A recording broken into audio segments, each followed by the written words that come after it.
यह गाथा है बुंदेलखंड की उस वीर भूमि की जहाँ धरती वीरों के खून से सींची जाती थी और जहाँ शूरवीर अपनी मातृभूमि के लिए प्राण न्यौछावर करने को सदा तैयार रहते थे। यह कहानी है उसी भूमि पर जन्मे दो महाबलियों की, जिनके नाम से दुश्मनों के दिल में खौफ पसर जाता था। वे थे आल्हा और उदल। इनकी वीरता का गान आज भी बुंदेलखंड की हवाओं में गूंजता है। यह वह काल था जब दिल्ली की गद्दी पर महाराज पृथ्वीराज चौहान का राज्य था। चारों ओर के कई छोटे बड़े राजाओं ने उनकी अधीनता स्वीकार कर ली थी, लेकिन कन्नौज के राजा जयचंद और कालिंजर के चंदेल नरेश राजा परमाल ने पृथ्वीराज चौहान के सामने अपना सिर नहीं झुकाया था। करीब 1140 ईस्वी के आसपास राजा परमाल का विवाह उरई के राजा वासुदेव की पुत्री मल्हना से हुआ। मल्हना की दो छोटी बहनें देवलदे और तिलका थीं, जिनका विवाह राजा परमाल के दो वीर भाई जैसे सेनापति दक्षराज और वत्सराज के साथ संपन्न हुआ। इस विवाह से रानी मल्हना इतनी प्रसन्न हुई कि उन्होंने देवलदे और दक्षराज के लिए दहपुरवा में और तिलका और वत्सराज के लिए सिरसा में शानदार महलों का निर्माण करवाया। इसी दौरान राजा परमाल ने महोबा को अपनी राजधानी घोषित किया और चंदेल राज्य को एक नई पहचान दी। उसी पुण्य भूमि पर लगभग एक ही समय में 5 वीर योद्धाओं ने जन्म लिया, जिन्हें महोबा के पंचवीर के नाम से जाना गया। इनमें महारानी मल्हना की कोख से जन्मे राजकुमार का नाम ब्रह्म कुमार रखा गया। वहीं राजपुरोहित के घर एक वीर बालक ढेबा का जन्म हुआ। ढेबा न केवल एक वीर योद्धा था, बल्कि ज्योतिष में भी निपुण था। बुंदेलखंड में आज भी ये गीत गाए जाते हैं। मीत विपत्तियां के ढेबा है, ऐसो मीत मिलन को ना ही। इसका अर्थ है कि विपत्ति के सच्चे साथी ढेबा है और ढेबा जैसे मित्र आसानी से नहीं मिलते। ढेबा को विपत्ति का साथी कहा गया है, जिसने हर मुश्किल घड़ी में अपने मित्रों का साथ निभाया। वहीं सिरसा में तिलका ने मलखान नामक एक पुत्र को जन्म दिया। कहते हैं कि मलखान का शरीर वज्र के समान कठोर था और युद्ध भूमि में वह अपने स्थान पर अडिग रहकर शत्रुओं का सामना करता था। उनके लिए लोक गीतों में ऐसा कहा गया है, पांव पिछाड़ी दैन न जाने, जंघा टैक लड़े मलखान। इसका मतलब है कि मलखान युद्ध में कभी पीछे नहीं हटते थे और अपनी जांघों को टेक कर लड़ते थे। इधर दहपुरवा में देवलदे ने भी एक पुत्र को जन्म दिया, जिसका नाम आल्हा रखा गया। आल्हा के जन्म के बाद देवलदे एक बार फिर गर्भवती हुई, लेकिन उसी समय मांडवगढ़ के राजा बघेल ने महोबा पर आक्रमण कर दिया। इस आक्रमण के लिए कोई तैयार नहीं था। राजा बघेल ने चंदेल नरेश राजा परमाल के साढ़ू भाई दक्षराज और वत्सराज को बंदी बनाकर मांडवगढ़ ले गया। उसकी क्रूरता यहीं खत्म नहीं हुई। उसने उन दोनों भाइयों का वध कर उनके सिरों को बरगद के पेड़ पर लटका दिया। आज भी लोक गाथाओं में इसे गाया जाता है। टंगी खपड़ियां है बरगद पर, बरखा सहे शीत और घाम, और आधी रतियां की बेला में पुकार लेती है आल्हा को नाम। राजा परमाल के साढ़ू की मृत्यु के कुछ ही महीनों बाद उदल का जन्म हुआ। आज भी लोग अपने लोक गीतों में कहते हैं, जा दिन जन्म भवा उदल के, धरती ढंसी 2.5 हाथ। मतलब जिस दिन उदल ने जन्म लिया, धरती उनकी ताकत से 2.5 हाथ ढंस गई। लेकिन उनकी माता देवलदे इस प्रसव के बाद बहुत व्यथित और दुखी थीं। वह अपने पति की मृत्यु का कारण उदल को मान रही थी, क्योंकि उनके पति की मृत्यु उदल के पेट में आने के 3 महीने बाद ही हो गई थी। देवलदे ने उदल को अपनी गोद में लेने से मना कर दिया। उन्होंने कहा, यह मेरे कुल का नाशक है। यह सुनकर मल्हना ने देवलदे को समझाने की कोशिश की और बोली, एक माँ होकर तुम अपने बेटे को ऐसे कैसे कह सकती हो? इस बालक का इसमें क्या दोष है कि उसके जन्म के पहले ही उसके पिता का अंत हो गया? नियति ने इसे कठिन राहों के लिए चुना है, लेकिन यह बालक हमारे कुल की शान को बढ़ाएगा और अपने पिता की मृत्यु का प्रतिशोध अवश्य लेगा। फिर भी देवलदे ने उदल को स्वीकार नहीं किया, जिसके बाद मल्हना ने उदल को अपनी गोद में लिया और कहा, आज से मैं इसकी माँ हूँ। कहते हैं धर्म की माता है मल्हने, जो उदल को लियो बचाए। कुछ समय बाद राजा परमाल ने महोबा के 5 वीर आल्हा, उदल, मलखान, ब्रह्म और ढेबा को एक साथ शिक्षा दी और उन्हें शस्त्र और रण कौशल सिखाया। ये सभी अपनी किशोरावस्था में पहुंचते ही पूरे राज्य में अपनी बहादुरी के लिए प्रसिद्ध हो गए। इन 5 में से उदल के शौर्य से राजा परमाल बहुत प्रभावित हुए। एक दिन राज दरबार में उदल की बहादुरी की चर्चा हो रही थी कि तभी आल्हा और उदल के मामा माहिल, ये नाम याद रखिएगा, ये शकुनी मामा से भी एक लेवल ऊपर के मामा हैं, दरबार में पहुंचे। माहिल ने उदल की वीरता का मजाक उड़ाते हुए कहा, क्षमा करें महाराज, उदल तो एक साधारण सिपाही है। अगर उसमें इतनी वीरता होती तो मांडवगढ़ में उसके पिता का सिर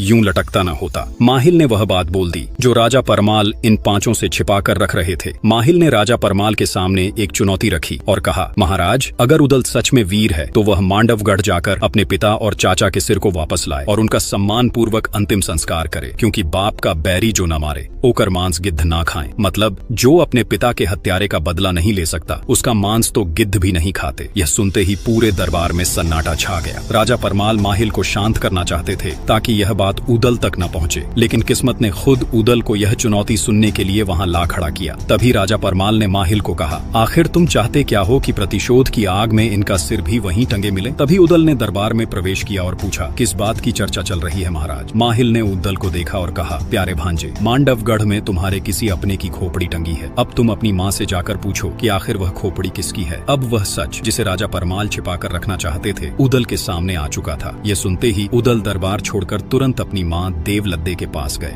और अपनी माँ देवलद्दे के पास जाकर उदल ने पूछा, माँ सच सच बताओ कि हमारे कुल के किस पूर्वज का सिर मांडवगढ़ में लटका है? देवलद्दे यह सुनकर पहले हिचकिचाई और बोली, मैं नहीं जानती ऐसी किसी खोपड़ी को। और वह उदल को शांत करने की कोशिश करने लगी, लेकिन उदल का क्रोध शांत नहीं हुआ। उनकी आंखों में प्रतिशोध की ज्वाला स्पष्ट दिखाई दे रही थी। अंततः देवलद्दे ने उदल से कह ही दिया, टंगी खोपड़ियां बाप चचा की, मांडवगढ़ बरगद की डार, आधी रथिया की बेला में खोपड़ी कहे पुकार पुकार, कहवा आल्हा कहवा उदल, कहवा मलखे लड़ते लाल, बच के आना मांडवगढ़ में राज बघेल जीवता काल। अरे बेटा अभी उम्र है बारी भोरी, खेलो खाओ दूध और भात, चढ़े जवानी तब वाहन पर, तब जाके बघेल को मार। मतलब मांडवगढ़ के बरगद पर टंगी खपड़ियां तेरे पिता और चाचा की है। आधी रात में वे पुकारते हैं, कहाँ है मेरा बेटा आल्हा, कहाँ है मेरा पुत्र उदल? आगे देवलद्दे ने उदल को युद्ध से रोकने की कोशिश करते हुए कहा, अभी तेरी उम्र दूध भात खाने की है, जब तू जवान होगा तभी तुझे इस प्रतिशोध का अधिकार मिलेगा। तभी उदल ने दृढ़ता से उत्तर दिया, माँ शत्रु से बदला लेने के लिए उम्र नहीं देखी जाती। अभिमन्यु ने कम उम्र में चक्रव्यूह तोड़ा था और लवकुश ने बाल्यावस्था में ही पराक्रमी श्रीराम को चुनौती दी थी। देवलद्दे उदल की यह दलील सुनकर चुप हो गई। उन्हें समझ में आ गया कि उनके पुत्र के मन में प्रतिशोध की आग धधक रही है, जिसे रोक पाना अब असंभव है। फिर वह उदल को मल्हना के पास ले गई, क्योंकि मल्हना राजमाता अर्थात धर्म माता थी। देवलद्दे ने सोचा कि उदल अपने धर्म माता की बात को नहीं टालेगा। देवलद्दे अपनी बहन मल्हना के कमरे में जाते ही उनके चरणों में गिर पड़ी, लेकिन मल्हना को पहले से ही यह बात पता चल गई थी कि उदल को अपने पिता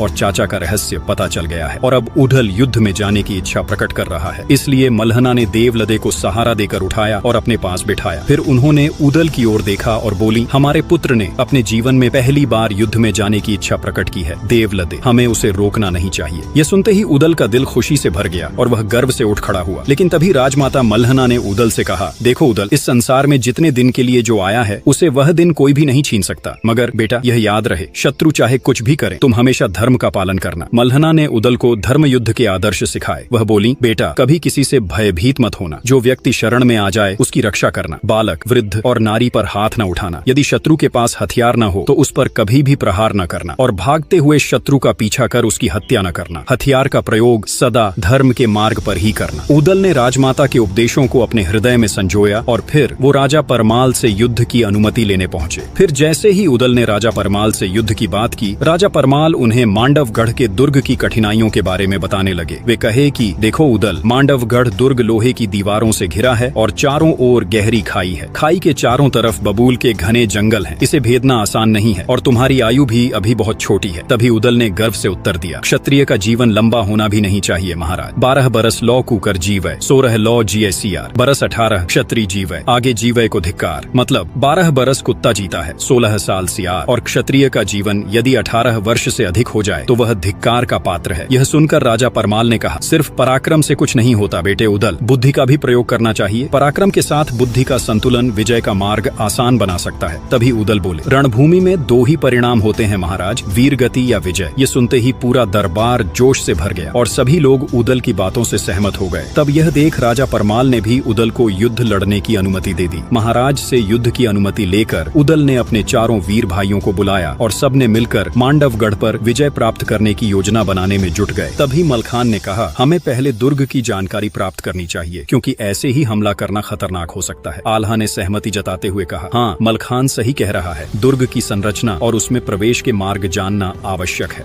ब्रह्मा ने अपनी बात रखते हुए कहा, अगर हम दुर्ग में किसी को अपने पक्ष में कर सकें तो हमारा कार्य सरल हो सकता है। ढेबा ने उनके प्रस्ताव को समझते हुए कहा, दुर्ग के किसी सैनिक को अपने पक्ष में करना जोखिम भरा हो सकता है। क्या होगा अगर उसने हमारे साथ धोखा कर दिया तो? इन चर्चाओं के बाद सभी ने यह निर्णय लिया कि वे योगी का वेश धारण करेंगे और दुर्ग में प्रवेश करेंगे। 5 भाइयों ने योगी का रूप धारण किया और अपनी माताओं से मिलने गए। योगी के वेश में होने के कारण उनकी माताएं भी उन्हें पहचान नहीं पाईं। उन्होंने इन्हें साधारण योगी ही समझा। इस बीच महोबा के दरबार में राजा परमाल ने आल्हा को महोबा के सेनापति के रूप में चुना। पूरे दरबार में सेनापति आल्हा की जय के नारों से गूंज उठी। तब राजा परमाल ने महोबा के वीरों को उनके घोड़े सौंपे। आल्हा को किलिया, ब्रह्मा को हरनागर, ढेबा को मनोरथ, उदल को बुला नाम का घोड़ा दिया गया और वहीं मलखान को कबूतरी नाम का घोड़ी दिया गया। महोबा की सेना ने युद्ध की पूरी तैयारी कर मांडवगढ़ की ओर कूच किया। मांडवगढ़ के दुर्ग के पास बबूल के घने जंगलों में सेना ने पड़ाव डाला। उस दिन सेना का नेतृत्व ब्रह्म कुमार को सौंपा गया, जबकि बाकी चारों वीर उदल, आल्हा, मलखान और ढेबा योगी का वेश धारण कर दुर्ग में प्रवेश करने की योजना बनाने लगे। योगी का भेष होने के कारण कोई उन्हें शक की नजर से नहीं देख रहा था। थोड़े ही समय में वे किले के मुख्य द्वार तक पहुंच गए। वहां तैनात द्वारपाल ने उन्हें रोकते हुए पूछा, आप लोग कौन हैं और यहाँ क्यों आए हैं? आल्हा ने शांत स्वर में उत्तर दिया,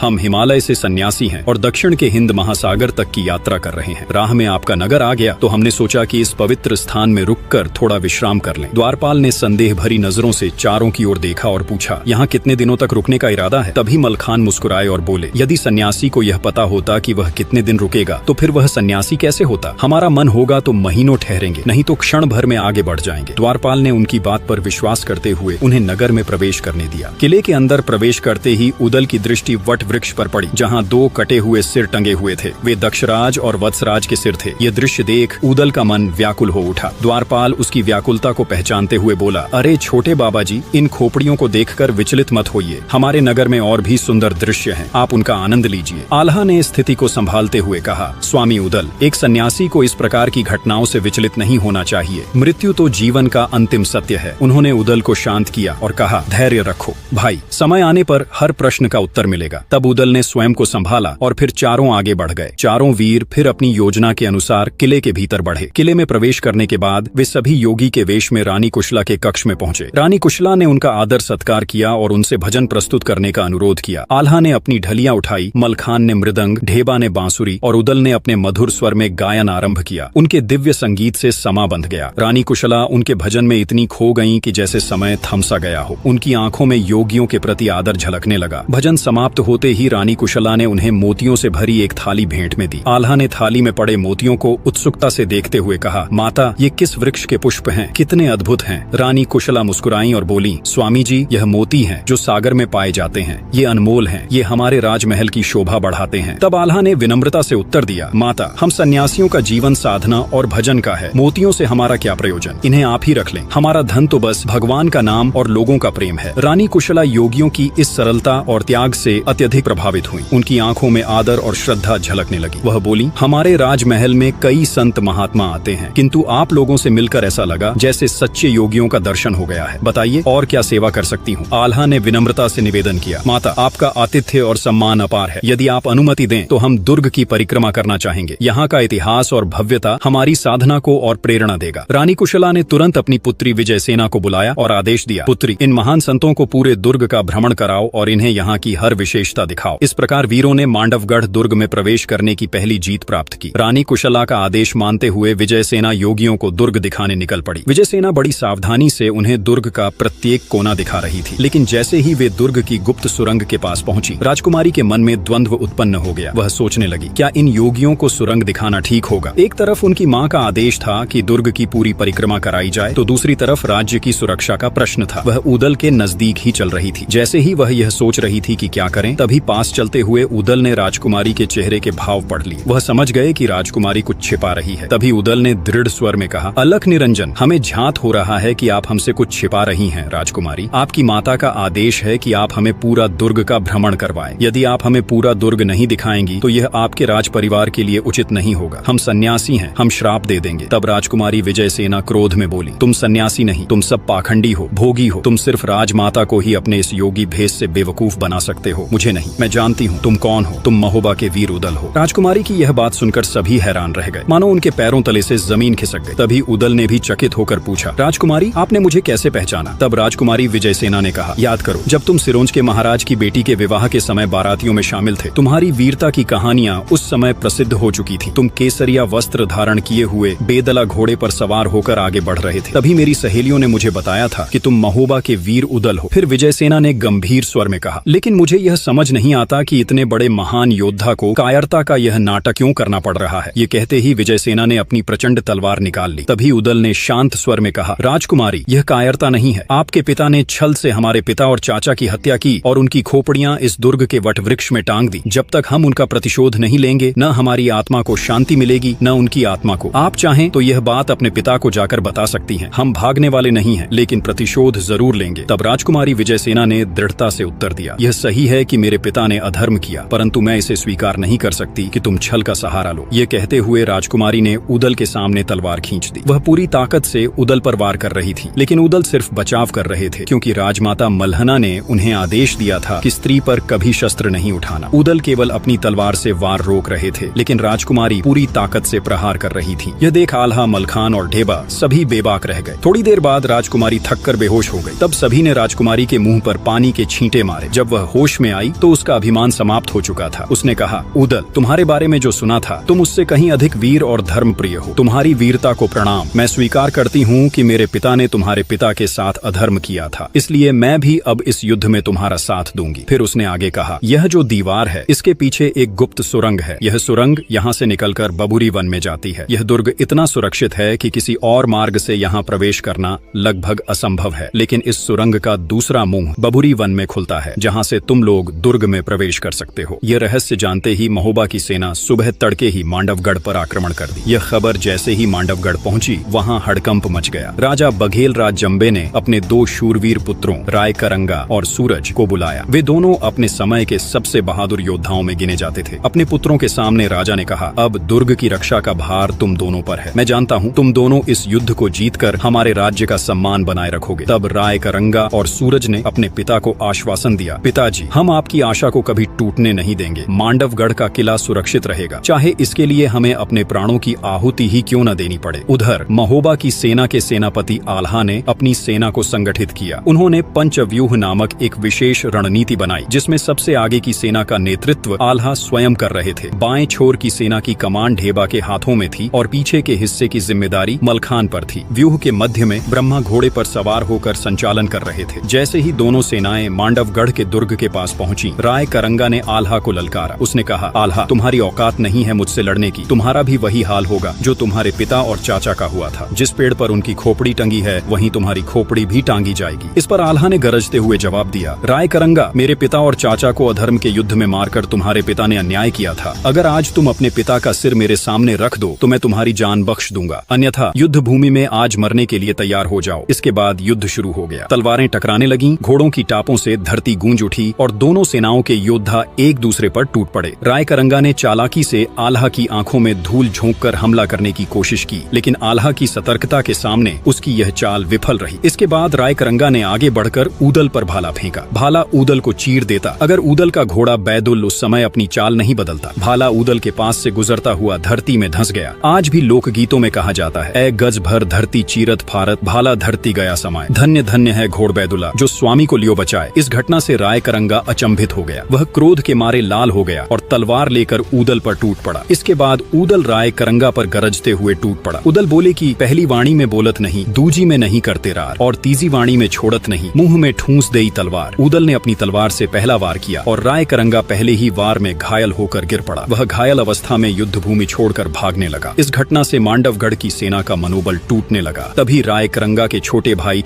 सूरज ने सेना की बागडोर संभाली और आल्हा को ललकारते हुए कहा, आल्हा, इतने सैनिकों की जान गंवाने से क्या फायदा, आओ हम दोनों द्वंद्व युद्ध करें। इस युद्ध का फैसला हमारी ही लड़ाई से हो जाएगा। तभी आल्हा ने जवाब दिया, अगर मैं तुमसे लड़ूंगा तो दुनिया कहेगी कि आल्हा ने एक बच्चे को हराया। तुम्हारे लिए तो मेरा भाई ऊदल ही काफी है। आल्हा के आदेश पर ऊदल सूरज से द्वंद्व युद्ध के लिए तैयार हो गया। दोनों ने तलवारें निकाल ली और एक दूसरे पर जोरदार वार करने लगे। उनकी लड़ाई इतनी तीव्र थी कि तलवारों की टकराहट से आग की चिंगारियां निकल रही थीं। दोनों वीर अपनी पूरी शक्ति और कौशल के साथ युद्ध कर रहे थे। यह घमासान लड़ाई शाम तक चलती रही। सूरज ढलने के बाद आल्हा ने युद्ध रोकने का आदेश दिया। उन्होंने कहा, युद्ध में वीरता महत्वपूर्ण है, लेकिन सूरज ढलने के बाद योद्धाओं का युद्ध धर्म के विरुद्ध है। तब दोनों सेनाएं अपने अपने शिविरों में लौट गईं। आज का युद्ध बिना किसी निर्णायक नतीजे के समाप्त हो गया। फिर अगले दिन सूरज की पहली किरण जैसे ही क्षितिज पर फैली, युद्ध का बिगुल फिर से बज उठा। मांडवगढ़ की विशाल सेना अपने सेनापति राय करंगा के नेतृत्व में पूरी तरह तैयार थी। राय करंगा अब पूरी तरह स्वस्थ हो चुका था और उसने सेना की बागडोर फिर से अपने हाथ में ले ली थी। दूसरी ओर ओर महोबा के रणबांकुरे आल्हा, उदल, मलखान, ढेबा और ब्रह्मा पूरी वीरता के साथ अपने मोर्चे पर डटे थे। युद्ध आरंभ होते ही तलवारें म्यान से निकल पड़ी और दोनों सेनाओं ने गर्जना करते हुए एक दूसरे पर धावा बोल दिया। हर तरफ खून की धाराएं बहने लगी और भूमि रक्त से लाल हो गई। आज भी लोक गीतों में यह प्रसिद्ध है, भुजा बहादुर फड़कन लागे, नाचन लगे मुच्छ के बाल, कट कट मुंड गिरे खेतन में, उठ उठ रुंड करे तकरार। वीरता और बलिदान का नृत्य युद्ध भूमि पर अपने चरम पर था। योद्धाओं की भुजाएं तलवारें चलाते हुए थकने का नाम नहीं ले रही थी। दोनों सेनाओं के बीच लड़ाई जारी थी, लेकिन जीत किसी की ओर झुकती नहीं दिख रही थी। तब आल्हा ने उद्दल को रायकरंगा के सामने जाकर लड़ने का आदेश दिया। उदल ने जैसे ही रणभूमि में कदम बढ़ाया, रायकरंगा यह देख चकित रह गया, क्योंकि पिछले दिन वह उदल के एक ही वार से घायल होकर युद्ध मैदान छोड़कर भाग गया था। आज उसने अपनी तलवार खींचते हुए गरज कर कहा, आजा उदल, आज तेरा अंत निश्चित है। रायकरंगा अपनी तलवार के प्रहारों से उदल पर लगातार हमला करता रहा, लेकिन उदल उसकी हर चालाकी को समझ चुका था। वह रायकरंगा को किसी भी हाल में थका देना चाहता था। उदल उसकी हर चाल को बड़ी चतुराई से विफल करते हुए खुद को बचाता रहा। जैसे ही रायकरंगा धीमा पड़ने लगा, उदल ने अपनी तलवार से एक जोरदार वार किया और रायकरंगा का सिर उसके धड़ से अलग कर दिया। रायकरंगा की मृत्यु ने मांडवगढ़ की सेना का मनोबल तोड़ दिया। वे रणभूमि छोड़कर भागने लगे। सूरज ढलने को था, लेकिन उस दिन का निर्णायक पल शाम से पहले ही बीत चुका था। महोबा की सेना ने उस रात अपने विजय का जय घोष किया, लेकिन आल्हा और उदल से ईर्ष्या करने वाला उनका मामा माहिल युद्ध की झूठी खबरों के साथ राजा परमाल के दरबार में पहुंच गया। वहां उसने झूठी अफवाह फैला दी कि आल्हा और उदल युद्ध में मारे जा चुके हैं, उनके सिरों को काटकर फेंक दिए गया है। यह सुनते ही देवलदे और मल्हना शोक में डूब गई। पूरा महल शोकाकुल हो गया। तभी एक दूत महल में प्रवेश कर रायकरंगा का कटा हुआ सिर थाली में रखकर राजा परमाल के सामने प्रस्तुत किया। यह देखते ही माहिल का झूठ पकड़ा गया। तब माहिल डर कर महल से भाग गया। उसका षड्यंत्र एक बार फिर सफल नहीं हो पाया। इधर अगले ही दिन महोबा की सेना ने मांडवगढ़ के किले पर फिर से हमला कर दिया। उस दिन राजा जंबे ने अपने सेनापति सूरज को युद्ध में भेजा, लेकिन सूरज युद्ध की पहली घड़ी में ही मलखान के हाथों मारा गया। अब महोबा की सेना को रोकने वाला कोई नहीं था। तब महोबा की सेना ने किले को चारों तरफ से घेर लिया। यह खबर मिलते ही राजा जंबे भयभीत हो उठा। उसने सहजो जोगिन को बुलाया। सहजो जोगिन, जो काली शक्तियों की उपासक और तंत्र मंत्र की ज्ञानी थी, राजा जंबे के सामने उपस्थित हुई। राजा ने कहा, जोगिन, कुछ ऐसा करो कि यह युद्ध बिना मैं लड़े ही जीत जाऊं। सहजो ने राजा जंबे को आश्वासन दिया और बोली, महाराज, मेरी सिद्धियों के सामने कोई वीर टिक नहीं सकता, और यह तो केवल छोटे बालक हैं। ऐसा कहा जाता है कि सहजो ने अपनी तंत्र शक्तियों से उदल को भेड़ में बदल दिया और उसे गुरु झिलमिल की मढ़ी में बांध दिया। उदल के गायब होने पर आल्हा चिंतित हो गए। उन्होंने उसकी खोज में अपने लोगों को भेजा, लेकिन कोई भी उदल का पता नहीं लगा सका। तभी बाबा गोरखनाथ ने अपनी दिव्य दृष्टि से आल्हा को पूरी घटना के बारे में बताया। गुरु गोरखनाथ के कहने पर आल्हा ने मलखान और ब्रह्मा को गुरु झिलमिल की कुटिया में भेजा। दोनों ने वहां योगियों का भेष धारण किया और भजन गाना शुरू कर दिया। उनके मधुर स्वरों से प्रसन्न होकर गुरु झिलमिल ने कहा, वरदान मांगो वत्स। तभी ब्रह्मा ने निवेदन किया, गुरुदेव, सहजो जोगिन ने हमारे भाई उदल को भेड़ बना दिया है और उसे आपकी मढ़ी में बांध दिया है। कृपया उसे उसकी असली अवस्था में लौटा और गुरु उदल को फिर से मनुष्य बना दिया। अब उदल के लौटते ही महोबा की सेना ने मांडवगढ़ के किले पर जोरदार हमला कर दिया। किले का मुख्य द्वार तोड़ दिया गया। महोबा के रणबांकुरों ने दुर्ग के हर कोने में दुश्मन सेना का सफाया कर दिया, लेकिन जब वे महल के अंदर पहुंचे तो राजा जंबे कहीं दिखाई नहीं दिए।